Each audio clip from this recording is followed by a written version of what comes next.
Hello friends, હું દેવતી વ્યાસ અને તમારું સ્વાગત છે ઇંગ્લિશ ગ્રામરના લેક્ચરમાં।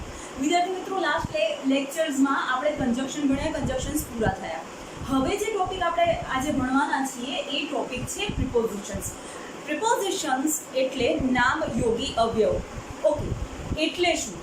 તો ભાઈ એવા શબ્દો કે જે કોઈ પણ જાતિવાચક નામ કે સર્વનામની પહેલા વપરાય છે અને એ જાતિવાચક નામ કે સર્વનામને જે વાક્યનું ઉપવાક્ય હોય છે એની સાથે જોડે છે, એની સાથે યોગ સંબંધ ધરાવે છે અને એ પૂરા વાક્યનો, આખા વાક્યનો અર્થ સ્પષ્ટ કરે, એને નામ યોગી અવયવ કહેવાય અથવા તો પ્રેપોઝિશન્સ કહેવાય। હવે કેવી રીતે? તો એક ઉદાહરણ આપું। ઓન એટલે ઉપર, આપણે લોકો જાણીએ છીએ। ઓકે, એની વ્યાખ્યામાં કઈ રીતે બંધ બેસે છે કે ભાઈ નામ અને સર્વનામ પહેલા આવે અને વાક્યનું જે ઉપવાક્ય છે એની સાથે એ નામ અથવા સર્વનામને જોડે છે। ચલો જોઈએ। તો ભાઈ that book is on the table। હવે સંજ્ઞા અથવા તો સર્વનામ ની પહેલા અહીંયા આગળ ટેબલ છે, ટેબલ એટલે ટેબલ, ગુજરાતીમાં ટેબલ અથવા તો મેજ કહેવાય। એની પહેલા ટેબલ શું થયું? ટેબલ જાતિવાચક સંજ્ઞા થઈ ગઈ, એની પહેલા આવે છે અને એ જાતિવાચક સંજ્ઞાને બાકીના ઉપવાક્ય સાથે જોડે છે। that book is on the table। તે પુસ્તક ટેબલ ઉપર છે। યોગ સંબંધ કોનો થયો? તો ટેબલ અને ધેટ બુકનો, આ બંનેનો યોગ સંબંધ થયો। કોના દ્વારા યોગ સંબંધ થયો? તો ઓન દ્વારા યોગ સંબંધ થયો। તો આ રીતે આ પ્રકારના શબ્દોને પ્રેપોઝિશન્સ અથવા નામ યોગી અવયવ કહેવામાં આવે છે। હવે નામ યોગી અવયવમાં પહેલો જે નામ યોગી અવયવ આપણે ભણવાનો છે વિદ્યાર્થી મિત્રો, એ છે એટ। એટ એટલે તરફ, ઉપર, પર વગેરે। એટ છે ને એ એટનો વાક્યના ભાવ પ્રમાણે અર્થ લેવાનો થાય છે। ઉપર પણ બોલી શકાય, પર પણ બોલી શકાય, તરફ પણ બોલી શકાય જ્યારે દિશાનું સૂચન થતું હોય ત્યારે। કઈ રીતે? તો સૌથી પહેલા એટ છે ને એ એટ સ્થળ દર્શાવે છે, પણ સ્થળ કયું? તો એ સ્થળ છે એ કોઈ ચોક્કસ સ્થળ દર્શાવે છે, ચોક્કસ સ્થળ દર્શાવે છે। પર્ટિક્યુલર, દાખલા તરીકે હું તમને કહું કે રોડ ઉપર, તો એટ રોડ નહીં, પણ હું તમને કહું કે 150 ફીટ રોડ, તો એટ 150 ફીટ રોડ આવે। ચોક્કસ કયું થયું કે ભાઈ 150 ફૂટ રિંગ રોડ આખો, 150 ફૂટ રિંગ રોડ એ આખો। હવે 150 ફૂટ રિંગ રોડ પર તમે ચોક્કસ બતાવ્યું કે 150 ફૂટ રિંગ રોડ ઉપર ઊભો છે તો તમે એટ મૂકો। દાખલા તરીકે તમે એવી રીતે કહો છો કે ભાઈ ખૂણા ઉપર, તો ઓન કોર્નર ના આવે, એ વસ્તુ આવે એટ કોર્નર, કારણ કે એ ચોક્કસ જગ્યા તમને દર્શાવી છે। તો જ્યારે ચોક્કસ સ્થળ દર્શાવવાનું હોય ને ત્યારે તમારે એટ લખવાનું। કેવી રીતે? તો દાખલા તરીકે એટ હોમ, આ ચોક્કસ સ્થળ દર્શાવ્યું, કયું? તો ઘર। એટ લાઇબ્રેરી, આ ચોક્કસ સ્થળ દર્શાવ્યું। એટ વર્ક, કામ ઉપર। એવી જ રીતે એટ 3/4 વ્હાઇટ સ્ટ્રીટ,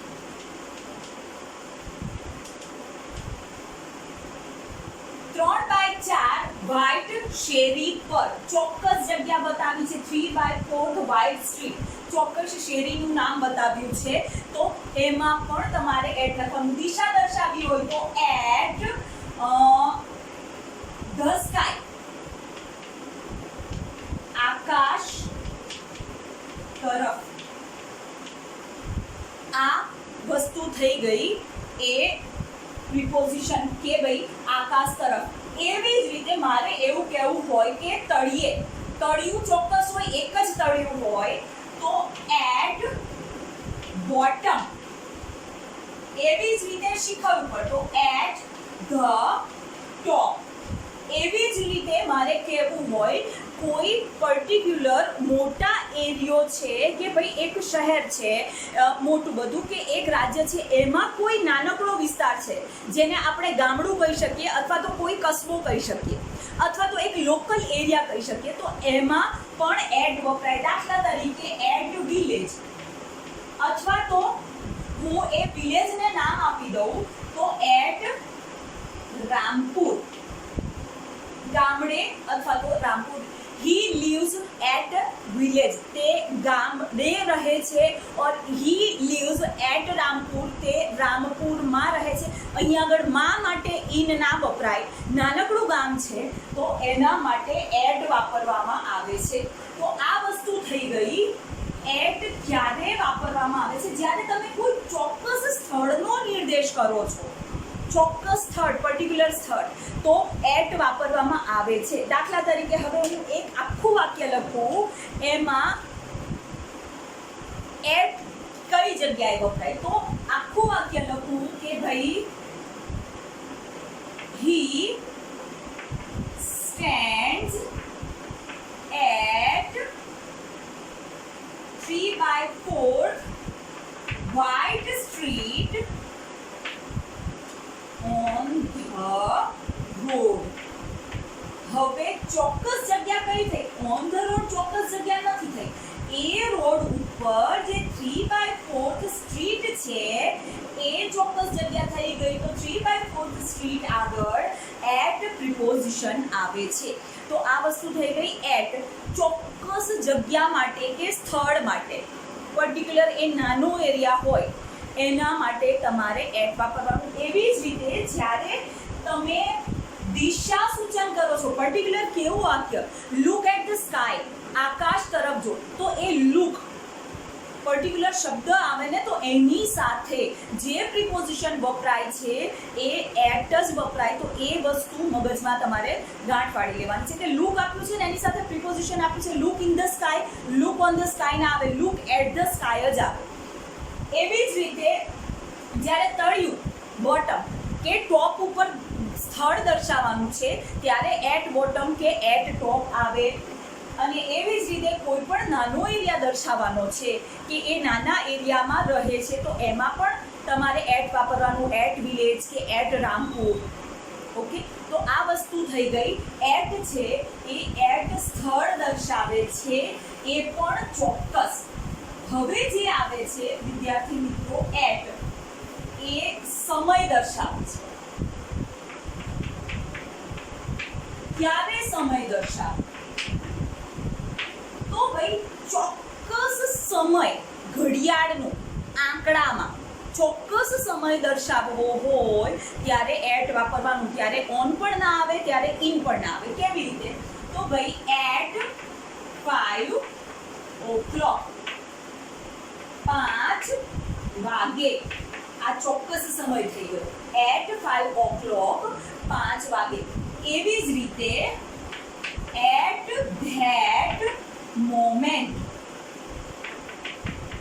તે ક્ષણે, તે ચોક્કસ ક્ષણે. એવી જ રીતે એટ ધેટ ટાઈમ, તે સમયે, તે ચોક્કસ સમય. તો આ એટ છે એ એટ ચોક્કસ સમય દર્શાવે છે. At 5 o'clock, at that moment, at that time, ચોક્કસ સમય દર્શાવે છે. આ સિવાય એટ છે એ એટ ચોક્કસ સમય સિવાય ઘણી વખત ચોક્કસ રજાનો સમયગાળો હોય, રજા જેમાં 2-3 દિવસની સળંગ રજા આવતી હોય ત્યારે પણ એટ વાપરવાનું. તો ભાઈ રજાનો ગાળો અથવા તો રજાનો સમય કેવી રીતે? તો રજાનો સમય એટલે એટ હોલિડેઝ, રજાઓ પર. એવી જ રીતે એટ ક્રિસમસ, ક્રિસમસ પર. ઓકે, તો એટ છે એ રજાના સમયગાળા સાથે પણ વપરાય છે. એવી જ રીતે હજી એટ સમય દર્શાવે છે એ કઈ રીતે? તો અમુક દિવસના પ્રહર છે, દિવસના પ્રહર કયા? સવાર, બપોર, સાંજ, મધરાત, બપોર પછી એ દિવસના પ્રહર થયા. તો અમુક દિવસના પ્રહર છે એની સાથે એટ જ આવે. કયા? બપોર, રાત અને મધરાત. આ ત્રણ શબ્દો જેને ઇંગ્લિશમાં કહેવાય છે નૂન, નાઇટ અને મિડનાઇટ. આ ત્રણ શબ્દો સાથે હંમેશા એટ આવે. કેવી રીતે? તો ભાઈ એટ નૂન એટલે બપોરે, એટ નાઇટ એટલે રાત્રે, એટ મિડનાઇટ એટલે મધરાતે. આ દિવસના પ્રહર છે નૂન, નાઇટ, મિડનાઇટ. એની સાથે હંમેશા એટ પ્રિપોઝિશન જ આવે. ઇન કે ઓન ક્યારેય વપરાતો નથી. તો આ વસ્તુ થઈ ગઈ દિવસના પ્રહર.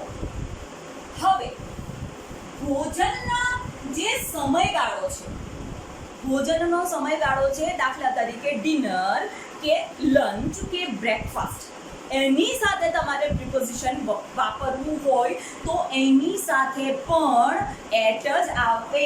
દાખલા તરીકે ભોજન સમયગાળો કયો? At lunch. બપોરના ભોજન સમયે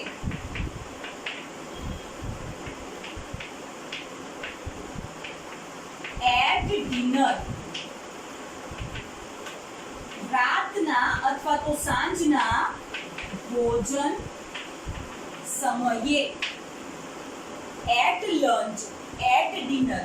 બપોરના ભોજન સમયે, રાતના ભોજન સમયે, એટ બ્રેકફાસ્ટ, સવારના નાસ્તા સમયે. તો આ જે ભોજનનો સમય દર્શાવવો હોય ત્યારે પણ તેની સાથે એટ વપરાય છે. એ સિવાય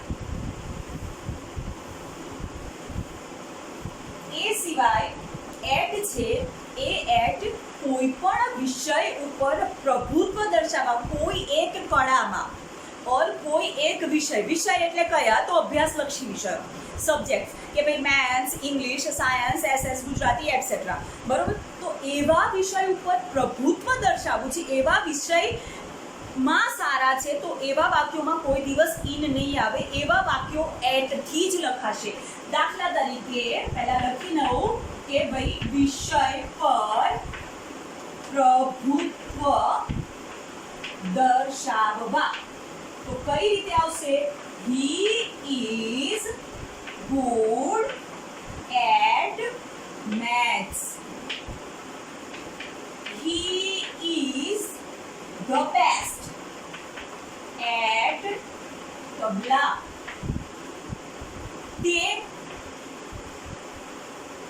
ગણિતમાં સારો છે, તે તબલામાં સૌથી શ્રેષ્ઠ છે. હું ગુજરાતીમાં બોલું છું માં, પણ ઇન ક્યારેય નહીં વપરાય. અહીંયા આગળ આ પ્રભુત્વ દર્શાવે છે. આ શબ્દો છે એ કોઈ પણ કળા કે વિષયમાં પ્રભુત્વ દર્શાવે છે તો એના માટે હંમેશા એટ પ્રિપોઝિશન જ આવે. બીજું કોઈ પ્રિપોઝિશન ઇન કે ઓન વપરાતું નથી.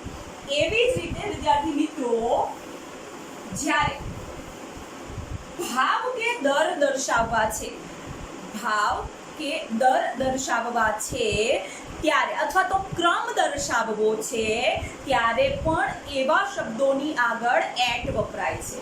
તો કઈ રીતે? તો ભાઈ ભાવ, દર કે ક્રમ દર્શાવવા માટે તમારે એટ મૂકવાનું. દાખલા તરીકે હું ક્રમ બતાવું તો ભાઈ at the first trial. At the first trial એટલે પ્રથમ ક્રમાંકે. પ્રથમ પ્રયત્ન, ટ્રાયલ એટલે પ્રયત્ન. તો એમાં તમારે એટ મૂકવાનું કારણ કે ફર્સ્ટ એ ક્રમ થયો. એટ લાસ્ટ એટલે છેલ્લે. એટ લાસ્ટ ક્રમ થયો છેલ્લો, તો એની આગળ પણ એટ મૂકવાનું. તો આ વસ્તુ ક્રમ દર્શાવે છે. એવી જ રીતે ભાવ કે દર દર્શાવવો હોય તો કેવી રીતે? તો bananas are sold out at 20 rupees per KG. કેવી રીતે ભાવ દર્શાવું છું? તો ભાઈ બનાનાસ આર સોલ્ડ આઉટ, આ થઈ ગયો ભાવ, at 20 rupees per kg or 20 rupees per 6 piece. Banana છે, કેળા છે, એ 20 રૂપિયે અડધો ડઝન. તો અહીંયા આગળ મેં ભાવ દર્શાવ્યો છે, તો એ ભાવની પહેલા પણ એટ મૂકવામાં આવે છે. એવી જ રીતે મારે દર દર્શાવવો છે. દર કોનો હોઈ શકે? તો દર ઝડપનો હોઈ શકે. તો કેવી રીતે? એટ ફૂલ સ્પીડ, ફૂલ ઝડપે. અહીંયા આગળ સ્પીડ છે તો એની આગળ એટ મૂકવામાં આવે છે. એટ હાઈ ઇન્ટરેસ્ટ, રસના ખૂબ ઊંચા દરથી. તો એ ઇન્ટરેસ્ટ એટલે રસનો પણ દર હોય, તો ભાઈ એ વસ્તુ પહેલા પણ એટ મૂકવામાં આવે. એટ હાઈ રેટ, ખૂબ ઊંચા દરથી. તો આવા શબ્દોની આગળ પ્રિપોઝિશન તરીકે એટ મૂકવામાં આવે છે.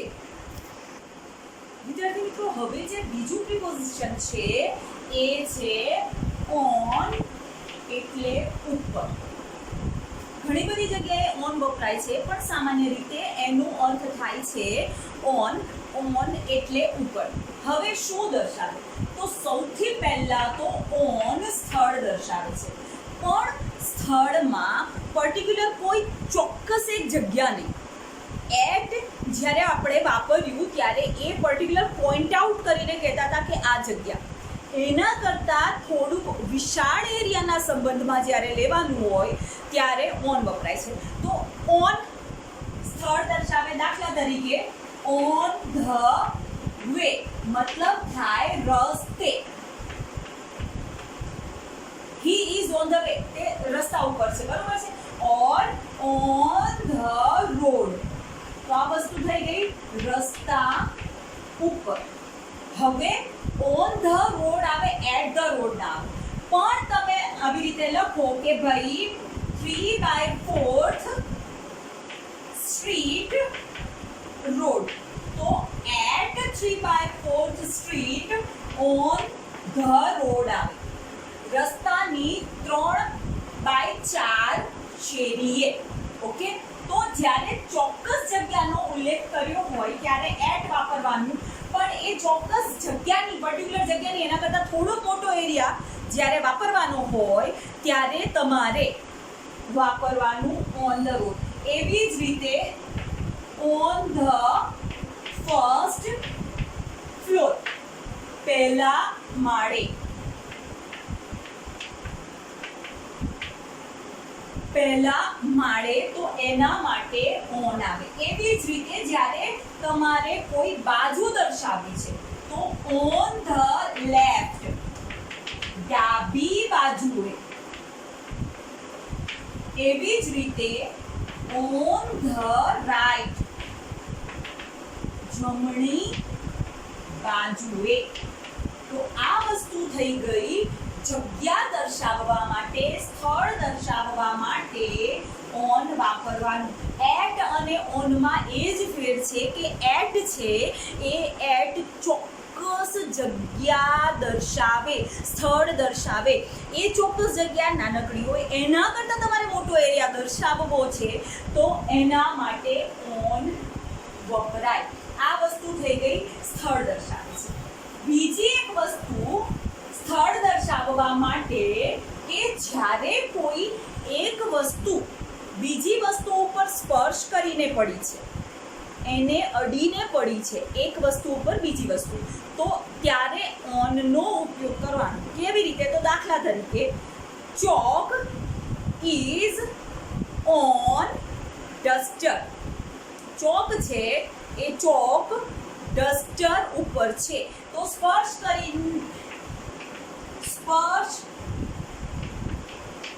કરીને પડેલી વસ્તુ, book is on the table. આ સ્પર્શ કરીને પડ્યું તો on the table, તો આ વસ્તુ થઈ ગઈ on. એવી જ રીતે જ્યારે પોતાના પગે ચાલીને જવાના સંદર્ભમાં વાક્ય હોય, પગે ચાલીને જવાના સંદર્ભમાં, તો તમારે ઓન ફૂટ જ મૂકવાનું.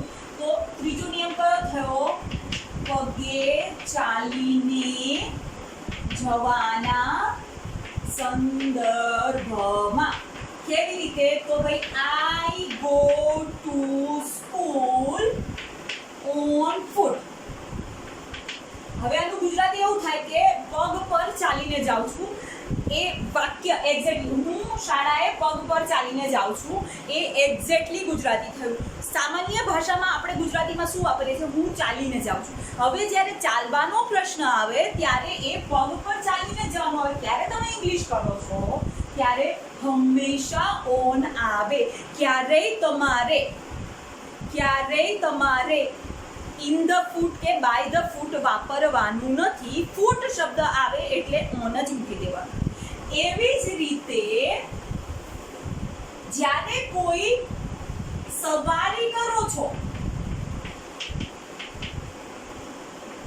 સ્પેશિયલી વર્ડ છે રાઇડ ઓર રાઇડિંગ. સવારી કરીને જવાના અર્થમાં છે ત્યારે તમારે ઓન જ મૂકવાનું. દાખલા તરીકે riding on bicycle, bike, horse etcetera. Riding on bicycle, bike, horse etcetera જ્યારે તમે ફલાંગીને બેસો છો અને એની સવારી કરો છો, તો એવા જે શબ્દો છે એ શબ્દોની આગળ ઓન જ આવે. સવારી કરવાના અર્થમાં તમારે ઓન મૂકવાનું. એવી જ રીતે જ્યારે કોઈ ટીવી કે રેડિયો ઉપર કાંઈક પ્રસારિત થતું હોય, ન્યૂઝ લઈ લો કે બીજી કોઈ પણ આઈટમ લઈ લો, એ પ્રસારિત થતી હોય તો એ રેડિયો અને ટીવી આગળ પણ ઓન વપરાય. કેવી રીતે? તો ભાઈ નિયમ છે ટીવી અથવા રેડિયો પર પ્રસારિત થવાના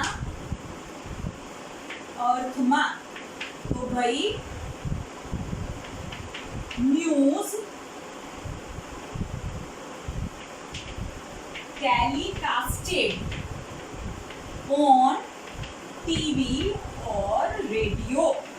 આ ટીવી અને radio, news telecasted on TV or radio.